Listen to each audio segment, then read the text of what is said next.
Mandung tambang kubinya pumuh akan dapat kita bangga. Renungan untuk pemimpin kami. Dirimu adalah pimpinan tertinggi dari perjuangan yang pernah membakar semangat rakyat Aceh. Namun, di masa damai ini, engkau tak mampu menyatukan pasukanmu sendiri. Din Minimi muncul dengan senjata di tangan, menuntut keadilan yang terasa jauh dari jangkauan.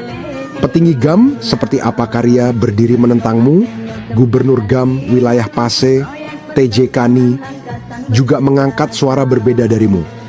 Bukankah ini seharusnya menjadi cermin bagimu? Ada yang salah, ada yang perlu dibenahi. Kesenjangan di antara kita adalah bukti bahwa perjuangan belum selesai. Wahai pemimpin kami, jangan biarkan kesalahan ini berlarut. Rangkul kembali saudaramu, tunjukkan bahwa persatuan lebih kuat dari perpecahan. Karena Aceh yang kita impikan adalah Aceh yang adil, damai, dan sejahtera untuk semua.